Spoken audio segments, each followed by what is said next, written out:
मध्य प्रदेश सामान्य अध्ययन के एक नए वीडियो के साथ आप सभी का मेरे YouTube चैनल पर स्वागत है। आज का वीडियो मध्य प्रदेश में MPPSC में आए हुए महत्वपूर्ण क्वेश्चनों की श्रृंखला पर आधारित है। आज के जितने भी क्वेश्चन हम सॉल्व करेंगे वो सभी क्वेश्चन मध्य प्रदेश MPPSC में बार बार आए हुए क्वेश्चन हैं। तो ज़्यादा समय न लेते हुए चलिए प्रारंभ करते हैं। पहला क्वेश्चन देखते हैं।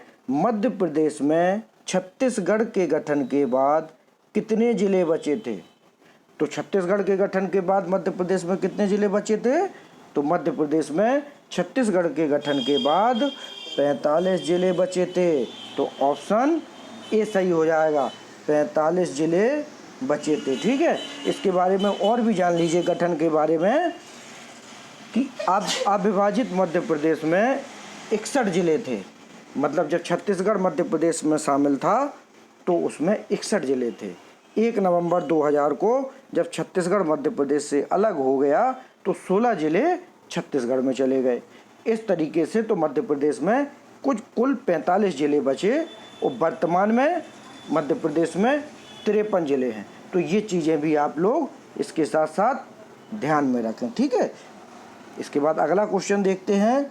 खजुराहो के मंदिर बनाने वाले राजा किस वंश के थे? तो खजुराहो के मंदिर बनाने वाले राजा चंदेल वंश के थे। चंदेल वंश के बारे में थोड़ा सा और जान लीजिए कि इन मंदिरों का निर्माण कब हुआ था। इन मंदिरों का निर्माण 950 से 1050 के मध्य हुआ था। और किसने किया था? एक शासक हुए हैं चंदेल शासक धंग। चंदेल शासक धंग ने इन मंदिरों का निर्माण कराया। और जान लीजिए कि ये जो मंदिर हैं खजुराहो के मंदिर, ये यूनेस्को की विश्व धरोहर सूची में भी सम्मिलित हैं और पर्यटन महत्वपूर्ण पर्यटन स्थल है। ठीक है, तो ये चीज़ें भी आप लोग जान लीजिए क्योंकि और एक चीज़ और कि खजुराहो में भारत का प्रसिद्ध नृत्य समारोह होता है जिसमें देश विदेश से सैलानी आते हैं और इस कार्यक्रम का आनंद उठाते हैं। अगला क्वेश्चन देखते हैं। ताप्ती नदी का उद्गम किस जिले से है? तो ताप्ती नदी किस जिले से निकलती है? तो ताप्ती नदी बैतूल जिले से निकलती है। बैतूल जिले के मुल्ताई तहसील के से निकलती है। तो ये याद रखें, मुल्ताई तहसील भी आ सकता है। तो आप दोनों चीज़ें याद रखें, बैतूल जिला है और मुल्ताई तहसील या नगर है जहाँ से ताप्ती नदी निकलती है। ताप्ती नदी के बारे में एक चीज़ और जान लीजिए कि ताप्ती नदी खंभात की खाड़ी में जाके गिरती है। ठीक है, तो ये भी क्वेश्चन आया हुआ है कि ताप्ती नर्मदा और ताप्ती ये दोनों नदी क्या करती हैं? खंभात की खाड़ी में गिरती हैं। अगला क्वेश्चन देखते हैं। भिलाई इस्पात कारखाने में उत्पादन कब से चालू हुआ? मतलब भिलाई इस्पात कारखाना जो है वहाँ उत्पादन कब से चालू हुआ? तो भिलाई इस्पात कारखाने में उत्पादन चालू हुआ 1959 से। अब इसके बारे में और जान लीजिए। जब भारत में द्वितीय पंचवर्षीय योजना लागू की गई तो वहाँ औद्योगिकरण पर विशेष ध्यान दिया गया। उसी के तहत भिलाई, बोकारो और राउरकेला ये 3 महत्वपूर्ण स्थान थे जहाँ विदेशी बड़ी बड़ी कंपनियों और देशों के सहयोग से यहाँ प्रोजेक्ट चालू किए गए या कारखाने चालू किए गए। तो भिलाई इस्पात कारखाना किस देश के सहयोग से है? ये भी क्वेश्चन पूछा जाता है। तो याद रखें आप लोग, भिलाई इस्पात कारखाना सोवियत रूस के सहयोग से, ठीक है, सोवियत रूस के सहयोग से भिलाई इस्पात कारखाने की शुरुआत हुई थी और इसने अपना कार्य उत्पादन प्रारंभ कब से कर दिया था? 1959 से।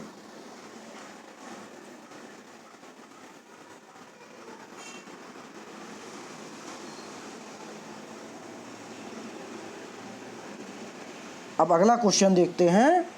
मध्य प्रदेश के किस जिले में अफीम की खेती होती है? तो अफीम की खेती वाला जिला कौन सा है? तो अफीम की खेती आप सब लोग जानते हैं कि मध्य प्रदेश के मंदसौर में अफीम की खेती की जाती है। तो मंदसौर जिला जो है मध्य प्रदेश का, यहाँ अफीम की खेती। अफीम वैसे तो क्या है? बैन है, नशीले पदार्थों में आता है, लेकिन मध्य प्रदेश का ये ज़िला इस चीज़ के लिए जाना जाता है। ठीक है, अगला क्वेश्चन देखते हैं। बूढ़ा देव किस जनजाति के प्रमुख देवता हैं? तो बूढ़ा देव किस जनजाति के प्रमुख देवता हैं? तो बूढ़ा देव बैगा जनजाति के प्रमुख देवता हैं। ठीक है, बैगा जनजाति के, जो कि साजा वृक्ष में निवास करते हैं। ये भी क्वेश्चन कभी आ जाए तो याद रखें कि जो बैगा जनजाति के प्रमुख बूढ़ा देव हैं, ये किस वृक्ष में अपना निवास करते हैं? तो एक वृक्ष पाया जाता है वहाँ, साजा वृक्ष। तो साजा वृक्ष में ये निवास करते हैं। ठीक है, अगला देखते हैं। ये देखिए अगला क्वेश्चन आ गया। अभी चर्चा भी हुई थी कि भिलाई स्टील प्लांट किस देश के सहयोग से प्रारंभ हुआ? तो इसकी चर्चा भी हो चुकी है कि भिलाई स्टील प्लांट सोवियत रूस के सहयोग से प्रारंभ हुआ। ये क्वेश्चन रिपीटेड हुआ है। वहाँ उनने पूछ लिया कि भिलाई इस्पात कारखाना कब अपना उत्पादन प्रारंभ किया था, और यहाँ भिलाई स्टील प्लांट किस देश के सहयोग से। ये दोनों ही क्वेश्चन MPPSC में आए हुए हैं। इसके बाद अगला देखते हैं। कौन सी मिट्टी कपास की खेती के लिए सर्वाधिक उपजाऊ होती है? तो कपास की खेती के लिए कौन सी मिट्टी सर्वाधिक उपजाऊ होती है? तो कपास के लिए सर्वाधिक उपजाऊ मिट्टी होती है काली मिट्टी। काली मिट्टी का क्षेत्र, इसीलिए MP में मालवा का जो क्षेत्र है वो काली मिट्टी का क्षेत्र है, और कपास की लिए बहुत उपजाऊ होती है। कपास यहाँ अच्छी मात्रा में पाया जाता है। क्यों पाया जाता है? तो काली मिट्टी में क्या क्या होता है ये भी जान लीजिए कि काली मिट्टी में नाइट्रोजन न्यून मात्रा में पाया जाता है, कम मात्रा में पाया जाता है, और जब कम मात्रा में पाया जाता है इस कारण ये कपास की खेती के लिए उपयुक्त है। नाइट्रोजन कम होगा जिस मिट्टी में, वहाँ कपास अच्छी मात्रा में होगा। तो ये भी आप लोग याद रखें। ये दो MPPSC शायद 2003 के एग्ज़ाम में, बैकलॉग वाले एग्ज़ाम में आया है। अगला देखते हैं। अगला क्वेश्चन देखते हैं। मध्य प्रदेश के किस राष्ट्रीय उद्यान को प्रोजेक्ट टाइगर में सबसे पहले शामिल किया गया? तो प्रोजेक्ट टाइगर जो चला था तो उसमें सबसे पहले मध्य प्रदेश का कौन सा नेशनल पार्क सम्मिलित किया गया था? तो इसमें 4 ऑप्शन है: संजय राष्ट्रीय उद्यान, पन्ना राष्ट्रीय उद्यान, कान्हा किसली राष्ट्रीय उद्यान और पेंच राष्ट्रीय उद्यान। तो इसका सही आंसर क्या है? इसका सही आंसर है कान्हा किसली राष्ट्रीय उद्यान। कान्हा किसली राष्ट्रीय उद्यान कहाँ है, किस जिले में है, ये भी जान लें। तो कान्हा किसली राष्ट्रीय उद्यान मंडला जिले में है, और ये 940 वर्ग किलोमीटर पर फैला हुआ है। और यह राष्ट्रीय उद्यान जबलपुर से कितना किलोमीटर है? 170 किलोमीटर की दूरी पर है। अगर जबलपुर ज़िले से जाते हैं तो 170 किलोमीटर की। तो ये क्वेश्चन याद रखें आप लोग कि कान्हा किसली राष्ट्रीय उद्यान जो मंडला ज़िले में स्थित है, प्रदेश का पहला राष्ट्रीय उद्यान है जो टाइगर प्रोजेक्ट के तहत सम्मिलित हुआ था। अगला क्वेश्चन देखते हैं। मध्य प्रदेश ने अखिल भारतीय इंदिरा गांधी राष्ट्रीय पुरस्कार की स्थापना कब की? मध्य प्रदेश ने अखिल भारतीय इंदिरा गांधी पुरस्कार की स्थापना कब की? तो ये पुरस्कार की स्थापना 19 नवंबर 1985 को चालू हुआ। या ये प्रारंभ कब हुआ? क्वेश्चन ऐसा भी आ सकता है कि अखिल भारतीय इंदिरा गांधी राष्ट्रीय पुरस्कार मध्य प्रदेश में कब प्रारंभ हुआ? तो आप इसका ऑप्शन लगाएंगे 19 नवंबर 1985, और इसकी राशि भी संभवतः 1 लाख रुपए राशि प्रदान की जाती है इस प्रतियोगिता में या इस पुरस्कार के तहत।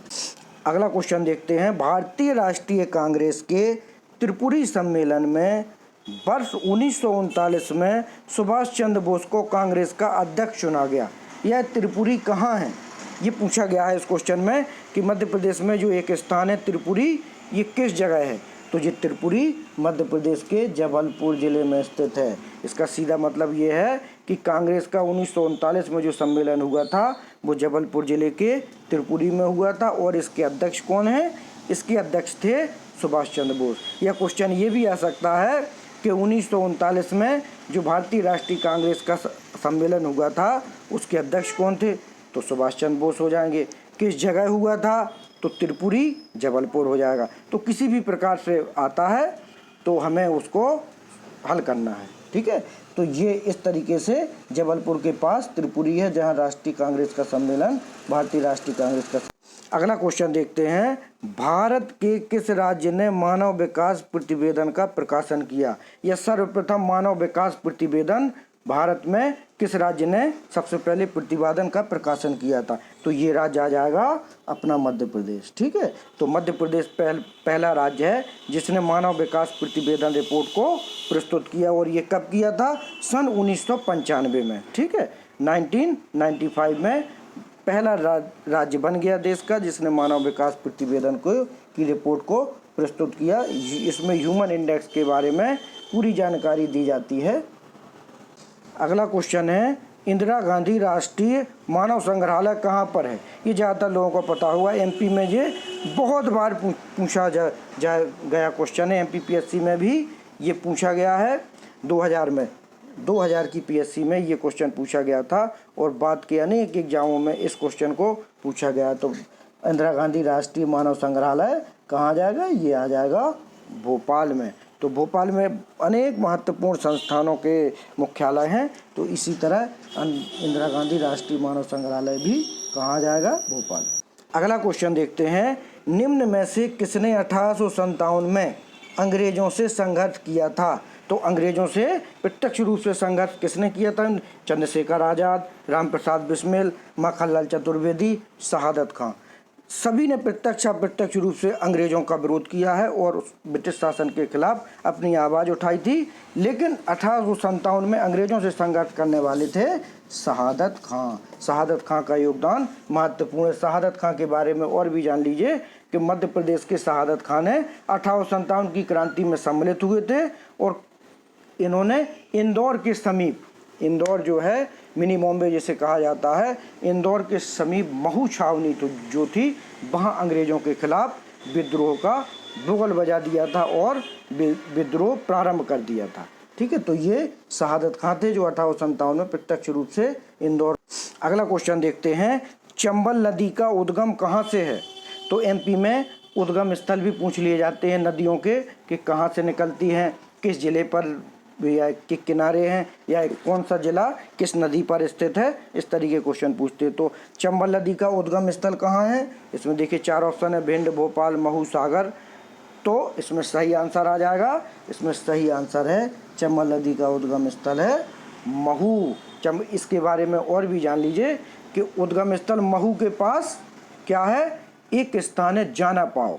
जानापाव पहाड़ी से चंबल नदी निकलती है और ये यमुना की सहायक नदी है। यमुना की सहायक नदी, ऐसा भी क्वेश्चन पूछा जा सकता है कि यमुना की सहायक नदी कौन सी है? तो ये भी चंबल नदी है और ये क्या करती है? इटावा के पास यमुना में मिल जाती है। यमुना में क्वेश्चन आ सकता है कि कौन सी नदी मध्य प्रदेश की है जो मध्य प्रदेश से निकल के यमुना में मिल जाती है? तो उत्तर प्रदेश के इटावा के पास चंबल नदी यमुना में मिल जाती है। अगला क्वेश्चन देखते हैं, किन जिलों का समूह बुंदेलखंड क्षेत्र में आता है? तो ये जिलों के समूह हैं। इसमें से हमें ये बताना है कि कौन से जिलों का समूह बुंदेलखंड के अंतर्गत आता है। मंदसौर, राजगढ़, शिवपुरी ये हो नहीं सकता है। राजगढ़, दुर्ग, राजनांदगांव ये भी बुंदेलखंड के अंतर्गत नहीं आते हैं। टीकमगढ़, दमोह, जहानाबाद, हाँ टीकमगढ़, दमोह, पन्ना, छतरपुर ये सब बुंदेलखंड के अंतर्गत आते हैं। तो इसका आंसर हो जाएगा answer number C. Rewa, Shahdol, Umaria ये बघेलखंड में आ जाएगा। तो इसका आंसर हो जाएगा सी। ठीक है, तो इस टाइप के क्वेश्चन भी आते हैं, तो इन्हें ध्यान रखने की ज़रूरत है कि किस बुंदेलखंड बेल्ट हो गया, बघेलखंड बेल्ट हो गया, किस बेल्ट में कौन कौन से ज़िले आते हैं, ये भी याद रखने की।